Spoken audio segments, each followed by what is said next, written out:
Partagez vos observations avec Benoît Dutrisac par courriel. dutrisac@commercialcube.radio. Rendez-vous, c'est tout ce qu'il vous reste à faire. Rendez-vous! Des appels au génocide! Ils sont tombés sur la tête. Vous n'aurez pas mon 100 millions de dollars. Cruel, horrible, inhumain. Qu'est-ce que c'est que ça? Un politologue pas comme les autres. Loïc Tassé. Loïc, bonjour. Bonjour, Benoît. Bon, ça a marché, le Dodge, finalement.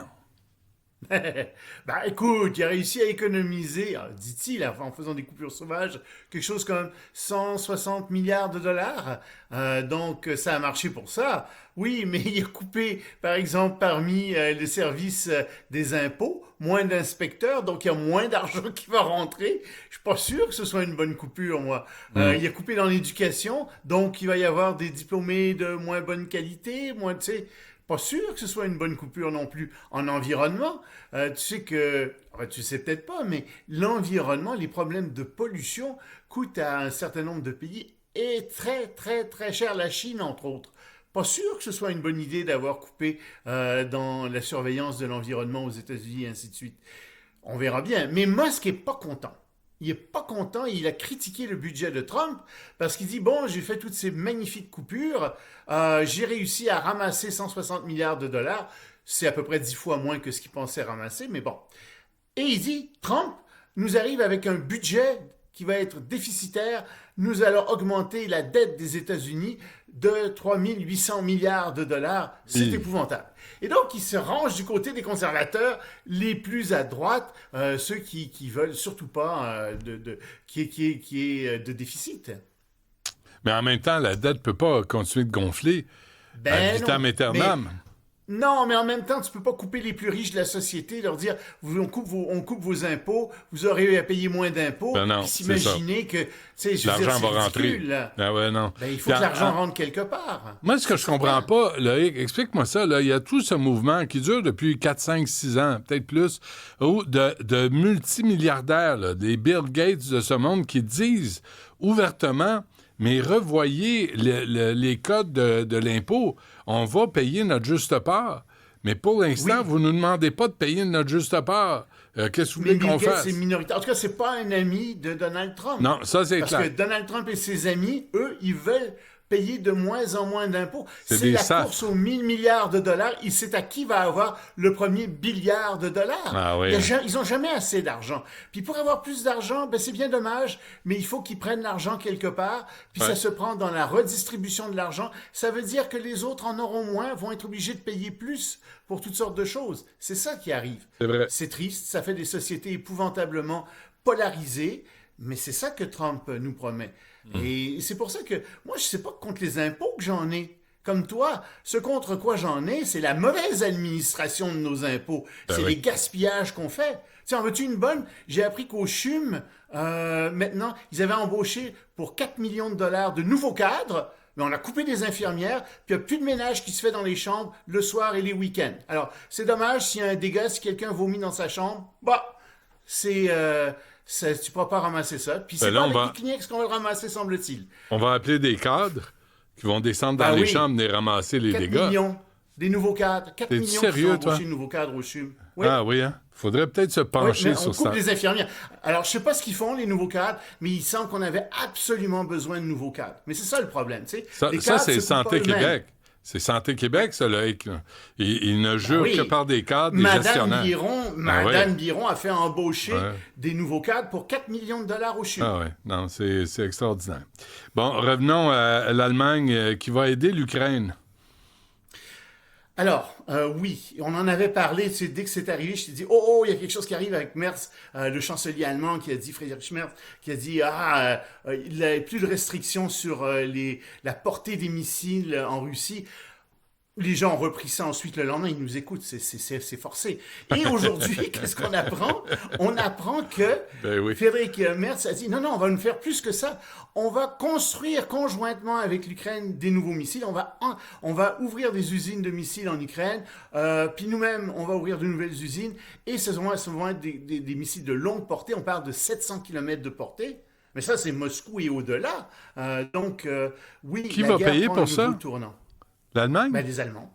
Les Allemands. Et Oui, mais quoi? merde, il a aussi dit, attention là, ceux qui s'imaginent que la guerre peut s'arrêter si on donne à Poutine ce qu'il a conquis en Ukraine se trompent royalement. Et ceux qui s'imaginent aussi que quel lapsus, que Ouais. Poutine ne veut que l'Ukraine, ils se trompent aussi. Il veut aller plus loin. Et nous, ce qu'on est en train de faire, c'est d'organiser la défense de l'Europe contre la Russie, comme autrefois on l'a fait contre l'Union soviétique. Bon, et M. Netanyahou donne des nouvelles? Ouais, Monsieur Netanyahou, qui passe d'ailleurs une très mauvaise journée parce que il y a Edmund Hotz, l'ancien Premier ministre d'Israël en 2008, quelque chose comme ça, qui a écrit une lettre virulente dans les journaux il y a une semaine. Ça a été traduit en anglais hier ou quelque chose comme ça. Et on apprend là-dedans qu'il accuse, figure-toi, le gouvernement Netanyahou de crimes de guerre à Gaza. Donc, c'est pas quelqu'un de l'extérieur qui dit, c'est l'ancien premier ministre d'Israël qui accuse Netanyahou de ça. Mais bon, je ferme la parenthèse là-dessus, c'est pas de ça dont je voulais te parler, c'est de l'Iran. Ce qui se passe en ce moment, c'est que Netanyahou s'est dit, attendez là, on a neutralisé ou à peu près le Hamas, neutralisé ou à peu près le Hezbollah, on a en plus détruit toutes les armes, tout le système de défense antiaérien de l'Iran. On a une opportunité formidable pour attaquer les installations nucléaires de l'Iran. Ah oui, mais il y a Trump qui est en train de négocier avec l'Iran. Et ça embête beaucoup Netanyahou qui dit, oui, mais je ne peux pas aller contre Trump. Trump veut une victoire diplomatique avec l'Iran, etc. Et on sent qu'il y a beaucoup de réunions en ce moment entre Israéliens et Américains au plus haut sommet. Et les Israéliens veulent vraiment attaquer l'Iran. Ça fait aussi partie des négociations, tout ça. Mais disons que, on est en train de se rapprocher, je pense, d'une attaque israélienne contre l'Iran. Et les négociations entre Trump et l'Iran, ça porte sur quoi? Pas sur le pétrole? Non, sur le nucléaire. En fait, ça porte sur plusieurs choses, mais ça porte sur le nucléaire essentiellement, c'est-à-dire que Trump ne veut pas que l'Iran, on en a déjà parlé, ne veut pas que l'Iran produise, enrichisse de l'uranium. Les Iraniens disent, on veut l'enrichir jusqu'à 60%. Il n'y a aucune raison que ça soit enrichi jusqu'à 60%. Au maximum, on a besoin de 25% d'enrichissement pour des fins médicales, etc.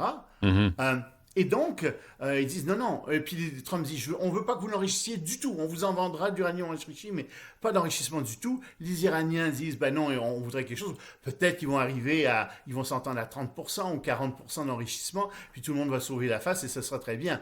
Sauf que, comme je te l'ai déjà dit, je pense que malgré tout, l'Iran aura l'armement atomique. Ce sera juste caché, on ne le dira pas exactement comme Israël a très probablement de l'armement atomique, mais personne ne le dit.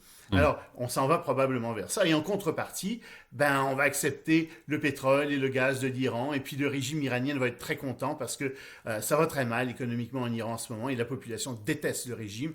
Donc, ça va amener de l'oxygène à toute cette économie iranienne. C'est ça qui est en jeu aussi. Et le gouvernement américain ordonne quoi à ses diplomates? Ah, ça, c'est très intéressant. Avant d'être admis aux États-Unis comme étudiant dans une université, quand on est étranger, il faut absolument avoir une entrevue avec des diplomates américains dans les ambassades, dans les consulats. Puis ensuite, on donne un visa d'études aux gens qui vont étudier aux États-Unis. Eh bien, le gouvernement américain vient de dire, c'est fini, ne prenez plus aucun rendez-vous. On va honorer les rendez-vous qui ont déjà été donnés, mais désormais ne donnez plus de rendez-vous à aucun étudiant étranger, aucun candidat qui veut être accepté aux États-Unis. Et ça va embêter les universités. Et Rubio a dit non, c'est parce que c'est temporaire. Ça, ce qu'on veut faire, c'est en fait mener des enquêtes. Et il va y avoir un nouveau système. On va mener des enquêtes, figure-toi, sur les réseaux sociaux. Et on va regarder ce que les gens ont dit à propos des États-Unis et de Trump et de ses politiques. Alors, si tu as écrit quelque chose contre Trump, je t'annonce qu'il est probable que tu sois difficilement admis aux États-Unis. Non, mais si t'as écrit Death to America, je suis désolé, si t'as écrit Death to Canada, tu devrais pas être le bienvenu au Canada. Oui, on devrait pas t'accepter. Alors, les critères sont pas sortis. Moi, je veux les voir. Je dirais, il est à peu près temps, c'est merveilleux. Mais je pense pas que ça aille par là. Je pense que ça va aller dans un autre sens, Je qui est comprends. est-ce que vous épousez toutes les positions américaines en politique étrangère, oui ou non? Si vous les épousez toutes, ça marche. Si vous les épousez pas, et ce sont celles de Trump, là, on vous laissera pas rentrer. Ça pose moi, ça me pose un problème. Je trouve que c'est quelque chose qui est très autoritaire. Et puis en plus, on fouille dans la vie privée des gens.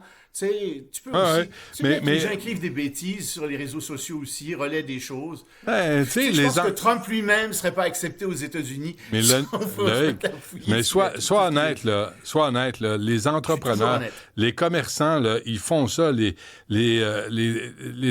employeurs vérifient sur les réseaux sociaux les propos tenus par les candidats qui veulent une job. Ça se fait couramment dans toutes les entreprises. Et avec raison. Parce que quand tu sais, ça donne une espèce de sens à la personne que tu penses embaucher. Oui, mais ça se fait de manière éthique. Tu veux pas que ce qu'on veut pas, c'est que quelqu'un soit un criminel. Es-tu en train de dire que Donald Trump serait pas éthique? Mais non, c'est un filou. OK. Non, mais c'est ça le problème.